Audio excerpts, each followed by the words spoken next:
Welcome to the More Podcast with Ava and Najee, where we are manifesting original rich bitch experiences. Each week, we bring you travel reviews, wellness advice, and general millennial musings with a level of refinement. What level? It fucking depends. Hi, Ava. How are you doing today? Hey, I am doing. How are you? Same. Today has been a little bit of a whirlwind for me because I ended up having to run downtown to City Hall. I'm in Philadelphia right now to cast my ballot for the 2022 midterms.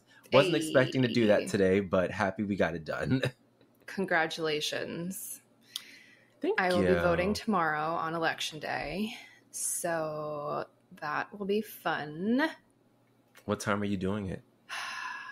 In the morning, so probably at 9 approximately. I figure everyone will be at work by then. You know, I don't want to go like 7 a.m. because that's when everyone's trying to go because they have to go to an office. Right. So I'm thinking 9 a.m. will be good. That makes sense. I Yeah. feel like for the past couple of elections, I've done it like in the evening time, like almost before they closed. And I guess depending on where you live, that might work out better. Yeah, I think it just depends. Yeah, it really depends how I think about it because I've done that in other places and it didn't work out that well.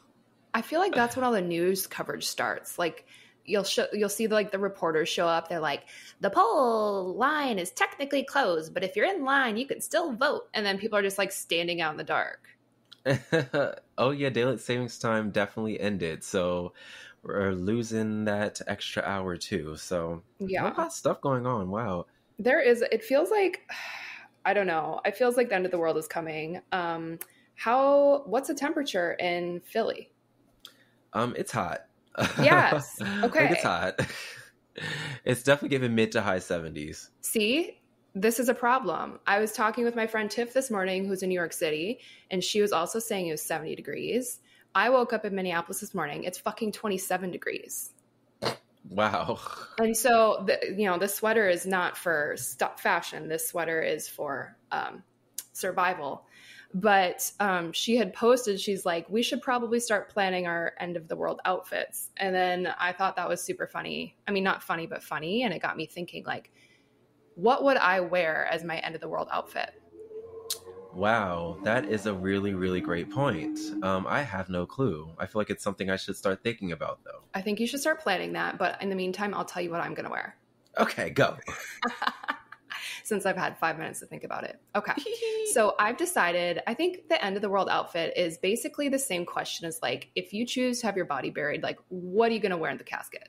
You know, like whether the world ends like just for you or for everyone, we're going out in style.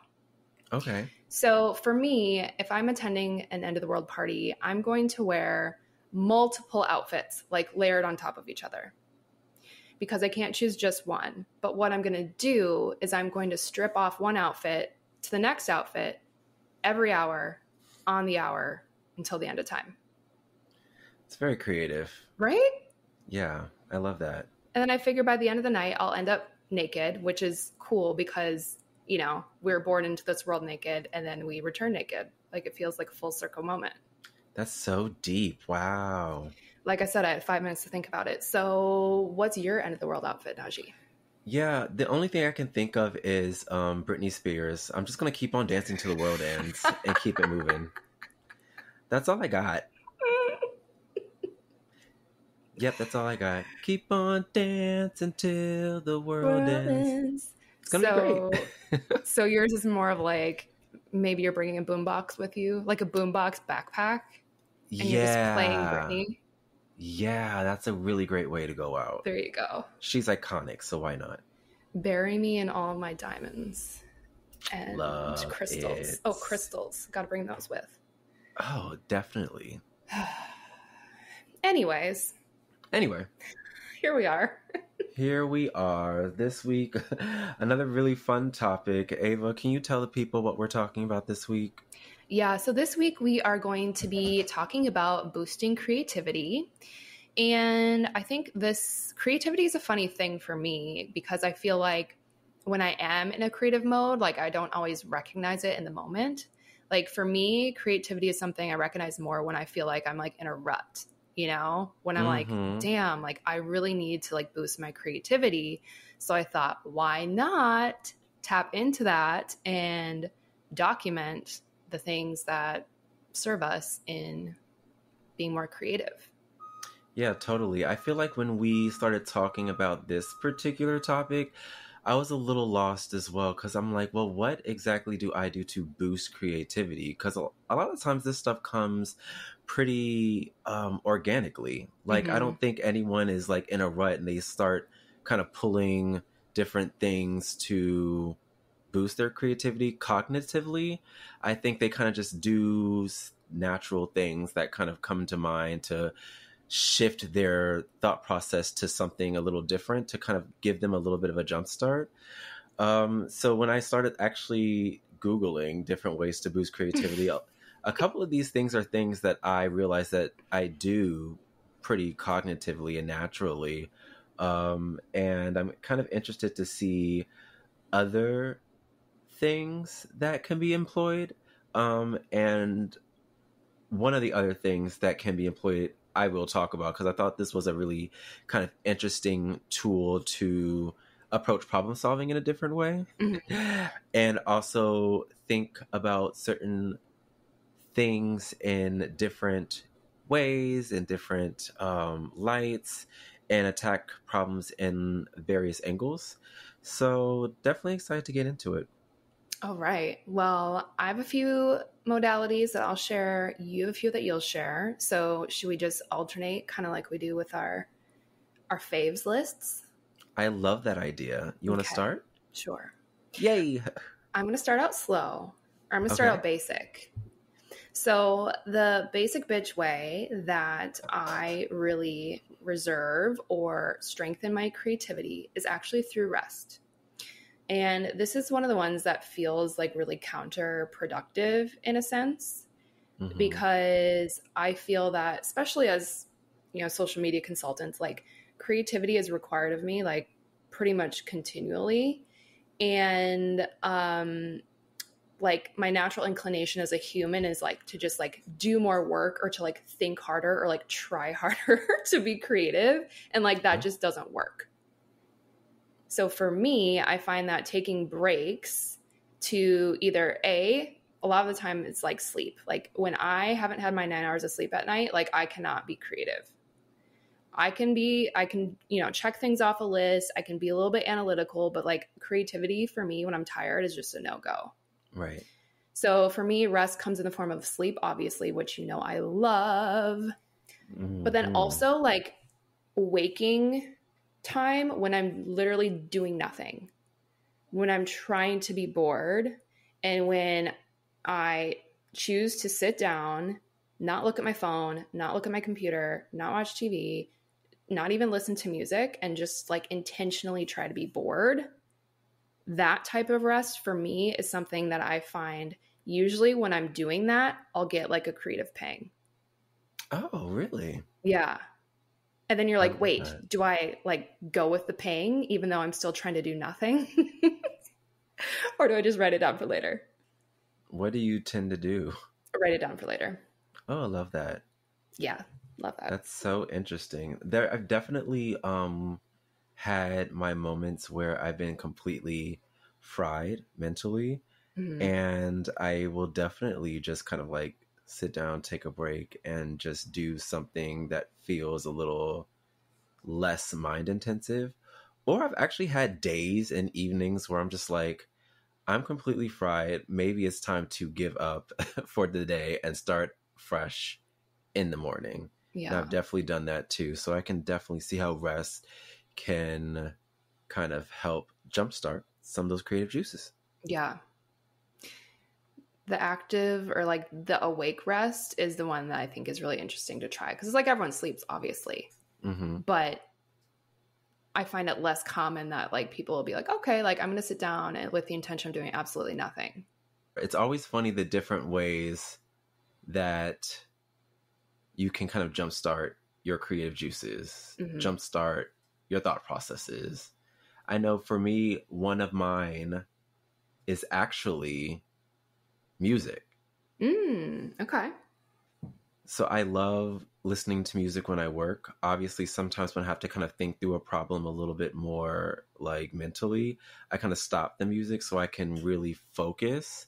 But I find that when I feel like my mind is spinning and not really kind of going in the direction I feel like it needs to go, especially to solve problems or kind of come up with new creative ideas, I will put on some very upbeat music and kind of see where it goes from there.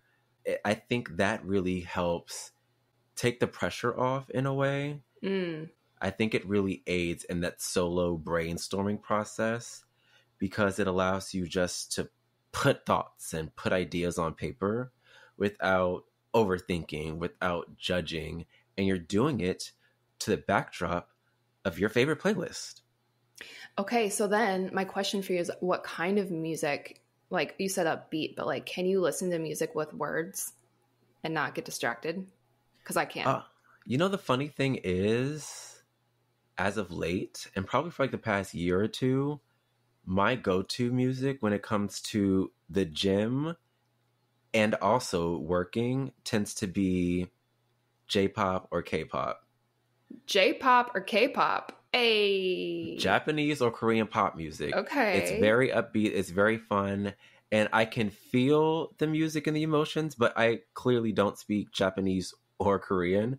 So it kind of serves its purpose without feeling overly distracting, if that makes sense. Interesting. So since you don't know what they're saying, you're like not really tuned into it in the first place. Exactly. I'm not really focused on lyrics, I'm focused on vibes. And sometimes you just need the vibes to get something done when you really need to be creative. So it's been working for me. I like that.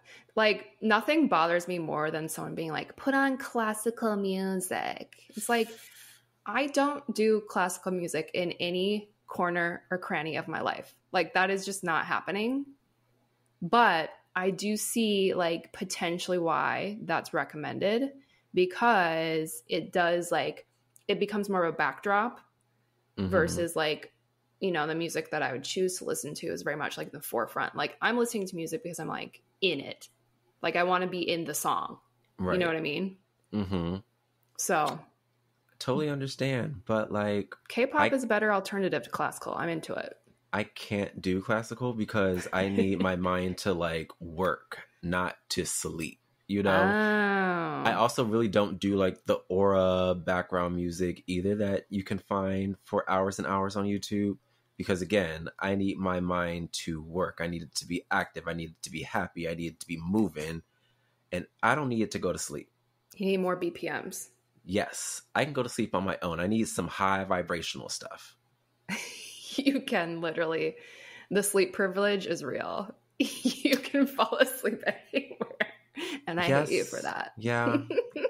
I have noticed and I have noted that as one of my many privileges. You're so funny. So shout out to, us who can fall asleep at the drop of a dime. Because, bitch, like, I can sleep. He gone. So yes, music is definitely kind of one of the ways that I try to boost my creative skills, get my mind going, and really just kind of put things on paper, actually start doing. So definitely recommend that for everyone. That's a good one. Mm-hmm. Okay, my next creativity booster is something that I learned about last year in a book club, first and only book club. Oh. So I was at a book club with some friends and we read The Artist's Way by Julia Cameron. And The Artist's Way is basically a guidebook to help you like tap into your inner artist, with the belief that everyone has this like inner stifled artist. And like I definitely think that's true. And so the book works through like, well, how do you unlock that? And one of the main concepts in the book is called an artist date.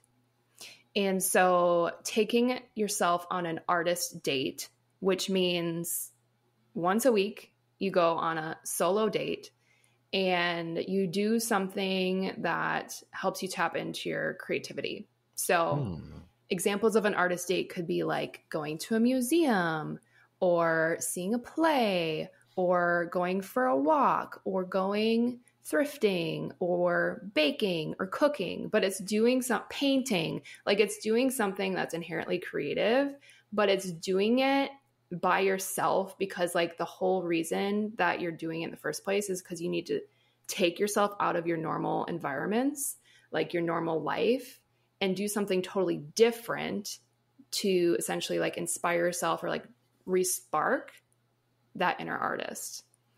Awesome. So that is something that in the book club, it was like we had to do it at least once a week because we'd like report back on it. And there's like that very high level of accountability. But this is something that I definitely do. I mean, obviously I spend tons of time by myself anyways, but I feel like this artist date really comes in when it's kind of like you don't have a specific plan. Like it's that feeling of like, oh, like I'm going to just kind of like go wander around and like see where I end up. And also, you know, I love to bake. So when I'm baking a cake, gluten-free cake, yeah, I feel like that's an artist date because while I am reading a recipe on my phone, I mean, other than that, like I'm just kind of like in this flow state of like being totally unplugged from tech. And it feels fun. Like it feels creative and it feels, again, it's just different enough from the way I'm normally spending my time that it feels like I've actually been refreshed. Awesome. So like with this artist date, it sounds like you're breaking your routine a little bit, taking yourself out of that normal kind of like everyday hustle that we're kind of in. You're also unplugging and really being connected to your surroundings and your activities. And you're intentionally being creative in a solo way where you can really kind of get those creative juices flowing by doing something inherently creative. Yeah. Yeah. I'm obsessed with that. I'm obsessed with that too. And the book is really great. And so definitely a good one to, if you feel like you're like a stifled creative and you feel really frustrated, like you feel like there's something that you want to make or birth or create, but you're just like, you have those blockers. It's a really helpful book. Highly recommend. Awesome. Love that. So on the flip side for that, I feel like there's so much value in just having kind of that pensive time by yourself. And there's a lot of ways that people kind of use that alone time to boost their creativity, such as going on artist dates, or some people employ meditation.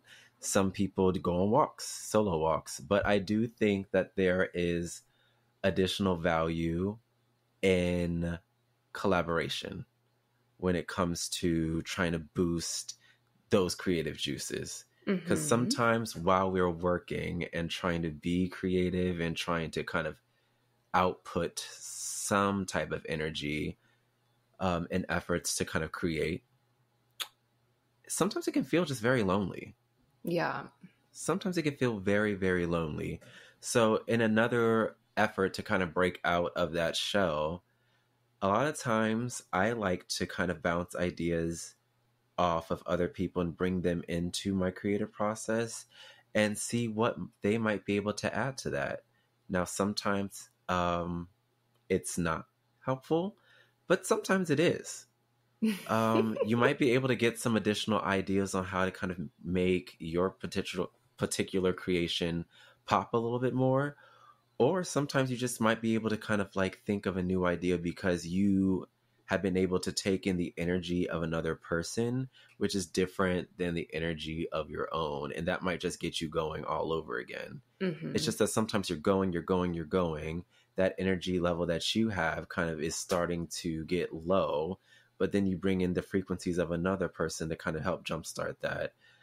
So I think that that's another potential lever that we could employ to kind of help jumpstart some of those creative juices and create things that, you know, maybe you never really thought you could. Yes, that is a good point. And like towards the end of your share, like all I could hear in the back of my mind was like, okay, human design manifester. okay, human design projector, like get in the room with some other people with some energy generators and like get some additional ideas flowing. So I agree. That's like, that's very helpful. And I feel like when you and I create this podcast together, like that's essentially what happens because, you know, I can think on my own and you can think on your own. But then when we come together, it's like, it really, like the shit clicks, you know? And then like we build off of each other's ideas. And I think that's super valuable. Yes. You know, our human design types are pretty lone wolfy in a lot of ways. So knowing that, I think we do have to try a little bit harder to try to break out of that sometimes because there is value in connection and collaboration and community as well. So long as it's chosen, like nothing's worse than like forced group project vibes. You know what I mean? Ooh, the dreaded group project. The dreaded group project vibes. Like as long as it's chosen collaboration, like I'm for it. Absolutely. And ideally the vibes would be immaculate. A1. Exactly. Vetted in advance. Ideally, like we'll see. But again, value in collaboration, value in conflict as well. So yeah. I try to enter those spaces with a very, very open mind, especially because you can have conflict with people you love a whole bunch. So, I mean, it happens. Who? Oh, silly. Yes, we love everybody. Well, my next one is kind of like a hybrid, I feel like, of everything we've shared already. And so my third recommendation for boosting creativity is actually to consume content. Oh. Now, this one is a little controversial because, you know, there's a lot of rhetoric around like, if you consume, then you don't create. And my take on that is like, you have to have both. Like, life is inspired by life. Art is inspired by art. And it's kind of like the chicken and the egg thing. So while I believe that in silence, like we can channel and, you know, think of like really great things, like there's always going to be some form of reference or inspiration. Like we can't exist without that. You know what I mean? Right. So I actually love to tap into that even more because I get really inspired by seeing other things. So in the social media space, for example, I always say like, I like to balance my creation and my consumption. And if we get into percentages, it's like, I would ideally be consuming like 40% of the time and then creating like 60% of the time. Does that happen? Not necessarily. However, it is leaving that space, that healthy space for a decent amount of consumption. And so I love, and also too, you know, like I'm an escapist at heart. And so part of my consumption of content is like, I really just like to go into other worlds, but it could be anything. It could be literally, you know, watching videos on YouTube, shout out Emma Chamberlain. It could be like listening to podcasts. It could be listening to music, like you mentioned earlier.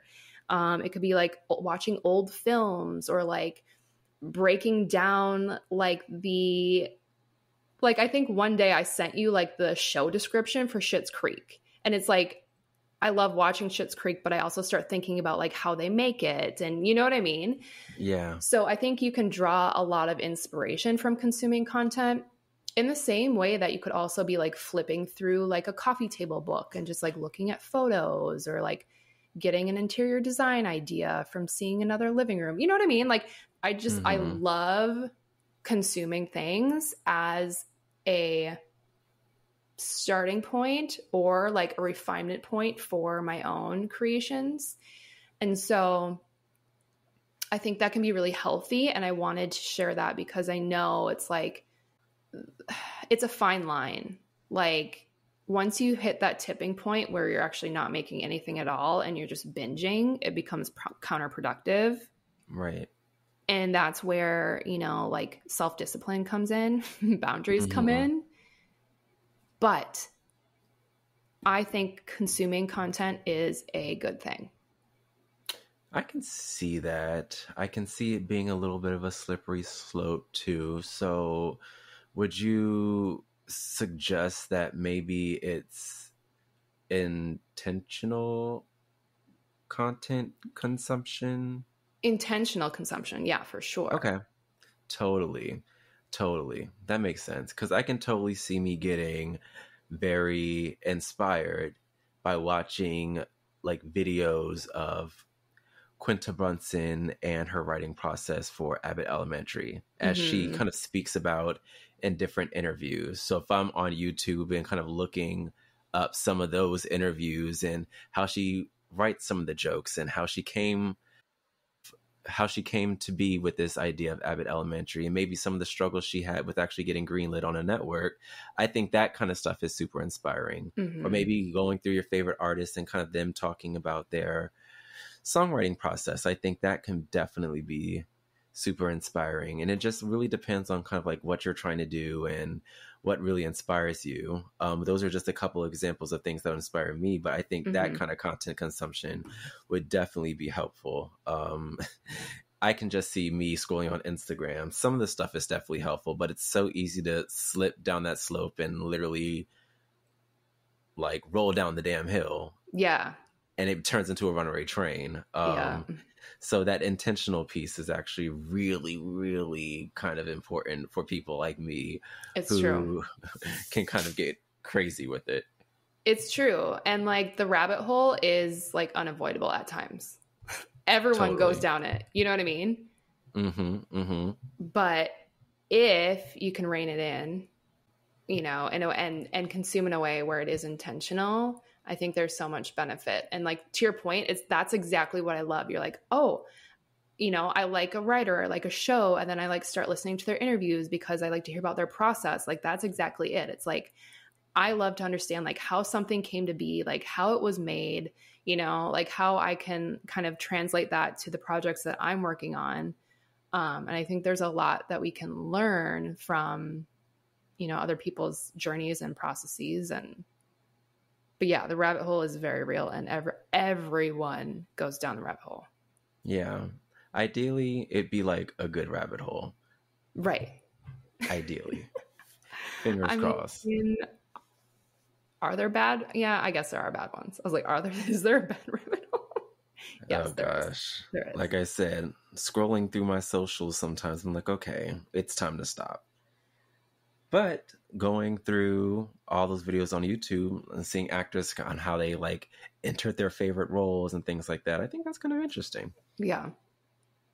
I have not seen, I have not seen that show yet, Abbott Elementary. It's on Hulu. It's on Hulu. All right, I'll be logging into your account later. Like, it's on Hulu. Highly recommend it. I find it really, really funny. It's definitely my brand of comedy. And season 2 seems to be going really well. So make sure you watch it. All right. I'll log into your account later. Thanks. Thank you. Okay. So my third way is something that I actually found. Apparently it's called the 6 thinking hats technique. Okay. What is she? Now, she's basically just a way of investigating an issue from a variety of perspectives, but in a very clear and conflict-free way. So, I think as we all know, there are several different ways to skin a pig. That meaning, or that saying basically just means that there's so many ways to solve a problem and there's no clear right or wrong way. It really just depends on you, your personality, and basically your conflict resolution style, honestly. But I think when I was reading about it, this was a really, really great way to look at things from a variety of different standpoints. So basically, the 6 thinking hats technique revolves around 6 colored hats, and each color kind of revolves around a certain way of approaching an issue, a problem, what have you. Sorry, I we have to pause because like I cannot get beyond the skinning a pig. Like I'm the visual. I was like, okay, six hats, pig, move on. So yeah, continue. So how do I do this six hats trick? So it's a little involved, and everyone feel free to Google 6 thinking hats technique to get the full rundown. But basically, this can be done solo or in a group. There's 6 color hats. The blue hat is basically the conductor's hat, and basically you're kind of approaching whatever issue or problem that you have in a very kind of methodical way, and you're managing the kind of like thought process and the decision making process around what you need to do. So if you have a deliverable or you're trying to really kind of like write a book, you're really thinking methodically about how you're going to write that book, how you're going to approach the process. And basically you're creating an agenda around it, you're creating your summaries, and you're kind of creating like conclusions about like what the problem is and how you can approach it. Okay. That's the blue hat. The green hat is really the creative hat, where you're kind of like thinking outside the box and you're thinking of different ways to kind of approach it. So if I'm writing a book, like I can interview Tom Hanks, I can run around the world and get hands-on experience about like my subject matter, things like that. You're really thinking kind of like outside the box, and there's no box, basically. There's no limits there. You're really just thinking about all the different possibilities there and letting your mind go wild. Then you run into the red hat, and the red hat's really about kind of like your heart and your feelings. How do you feel about writing this book? What are some of your stressors? What are you excited about writing? Why do you want to write this book? And really kind of getting into the emotions about it. So I'm writing this book. I'm super excited about it. I think the subject matter is really, really cool. But at the same time, I'm scared because maybe I've never written a book before. Who's going to buy it? Things like that. So you're really kind of acknowledging those feelings. So quick recap. So far, we've gone through the blue hat, which is really kind of the thought and methodical process. The green hat, where you're really thinking creatively and there's no bounds. And the red hat, where you're really thinking about your feelings around it. So do these go in order? There's no real order. You have to do all of the hats? You know, you can do some of the hats, you can do all of the hats. But honestly, the goal of the 6 thinking hat techniques is really just to think outside the box and really kind of approach something from a variety of different ways. So far, I prefer the green hat. Yes, absolutely. So basically, you're thinking about a problem with all these different frameworks. You can write it down. You cannot write it down. But then you have a lot to pull from when it comes to what you're going to do for your next step. So I thought that was kind of interesting, because there's definitely been times where I've been like completely stuck and had my mind spinning. And I might try to employ something like this to kind of get out of that and really focus my thoughts on specific ways of thinking around whatever I'm trying to achieve. It sounds like a very Virgo thing too, because like a whole bunch of thinking. Yeah. And as an overthinker, I'm like, okay, this helps channel some of that. So it might not be for everyone, but it might be something that I try in the future. Okay. So what is an example of something that you will put through this process? So maybe something like if I was looking for a new job. Yeah. Like if I was looking for a new job, and I was trying to figure out how to really kind of go about that process, because it's kind of like a big process.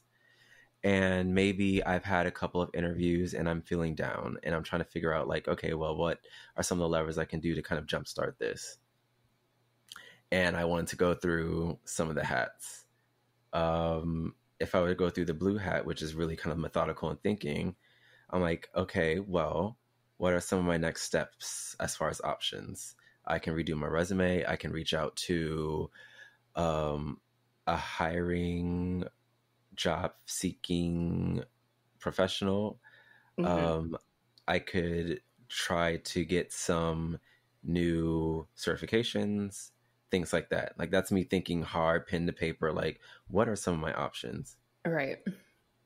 If I wanted to put the green hat on, I can think of, okay, well, like maybe I can think or maybe do some really, really fun project to kind of make my resume stand out a little bit more. Maybe I could start some type of side business or side hustle, be really creative with it, and then kind of use that as an additional, lever. Yeah, maybe I can start a whole business to find a new job.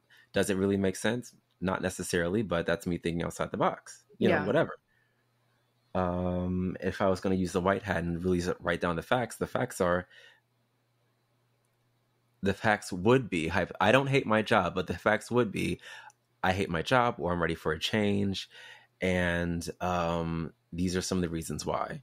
So I don't know. I mean, that is a potential use case, but thinking outside the box, I think it can definitely be used in a variety of different formats. Yeah.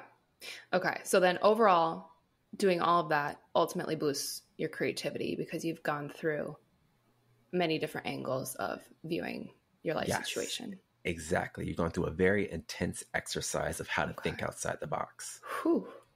I'm into it. You sold me. Though I will probably choose that method last. I understand. It's not for everyone.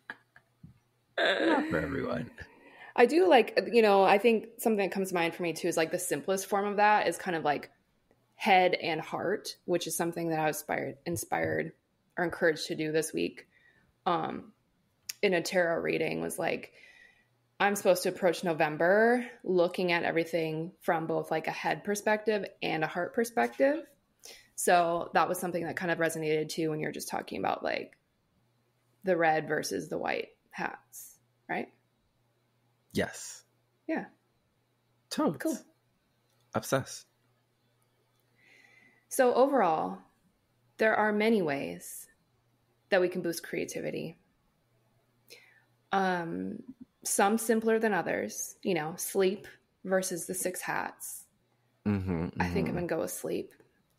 But once I'm bored with that, I might try it. Yeah, I mean, it's just something to do. Just something to do.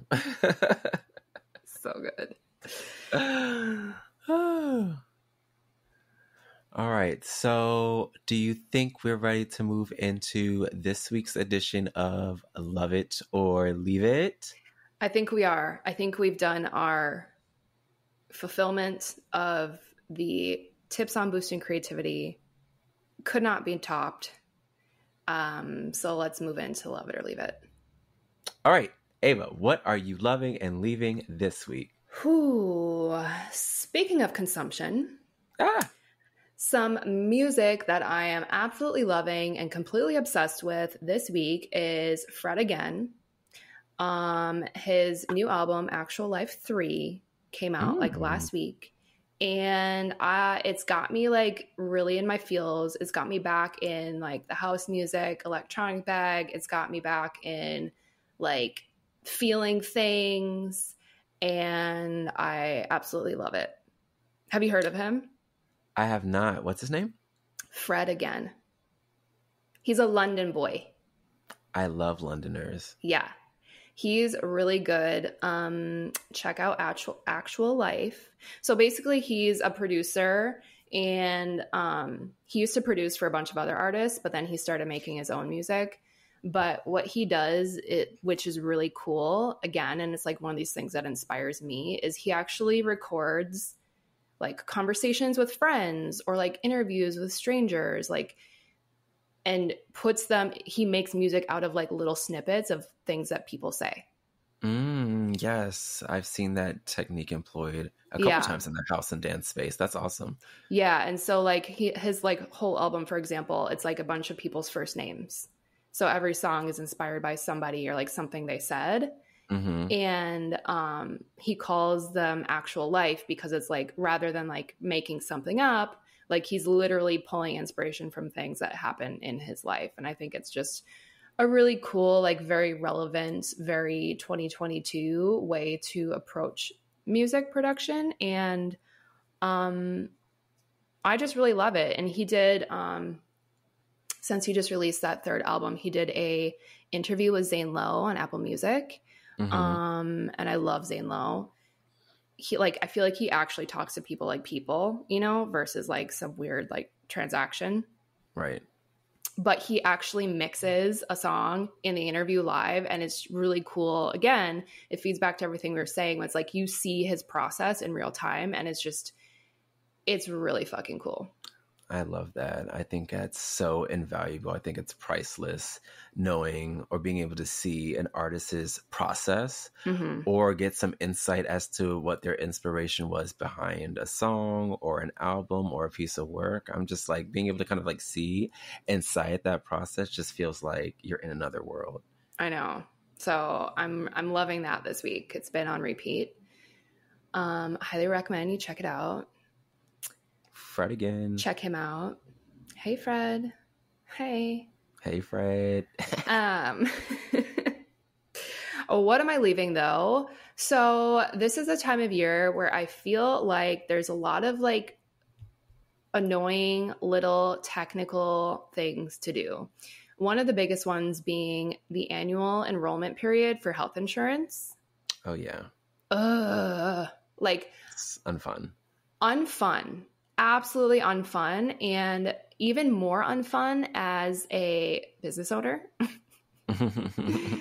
because I actually have to buy health insurance through the state. There's like there's a program through the state, and then like you can choose a plan and everything. But my whole thing is like, and I get that nobody has insurance thinking they're going to use it, but like my whole problem with this situation is like, I don't ever intend to use it. I don't want to pay for it. So the plan that I had last year, I choose one that's like you pay in like the minimum amount, but then obviously like your deductible is higher. And I'm still going to go that route because I'm a healthy human and I don't go to the doctor anyways. However, they raised for the same plan. They raised the monthly amount, and they also raised the total deductible. It's like $7,000. That sounds very expensive. Being an American is very fucking expensive. Living is very fucking expensive. Existing, breathing air on this earth. I know. It's going to cost you. It's like, when did the world turn into Spirit Airlines? Oh, God. That's going to cost you extra. I'm sorry. You want a seatbelt? No, we're going to charge you for that. Health insurance is so tough. I know. So it's just like those little things. And I feel like weird technical shit like that happens at the end of the year. It's like the taxes. There's like a recall on my car. And basically I'm feeling very bogged down and very leave-it-ish about all these technicalities. Oof, not a recall, child. We don't like that. What are you loving and leaving this week, Najee? This week I am loving that we have a say in who we elect to run our communities. So when this airs, it'll be the day after Election Day. So I hope everyone was able to vote because it's very, very important. And I'm just happy that I got to vote today. It always feels like a very, very good thing to accomplish. Like I'm doing my duty. I don't really do jury duty. Try to get out of that, but at least I vote. Whatever. Leaving this week, I had to go to the office a couple of days ago, and that was very like unfun. And don't get me wrong, like I love my coworkers and I love my team. But just being in the office always reminds me how much I hate being in the office, because it's just like an all-day thing, and like I wasn't feeling my absolute best, and it just felt like a very long time to like not do anything else except be in the office with people. You know? Do they have fluorescent lights in there? I don't know, but I do wish they had some type of mood lighting because it was like overhead lighting Yeah. and it just doesn't, it's not very flattering, for my features. Yeah, that's the fluorescent lighting. They're like tubes. Yeah, sure. We hate that. Mm-hmm. We hate that. We are leaving Hate that. that. Leaving, going into the office, not a fan of that. And I feel very blessed to be a remote employee.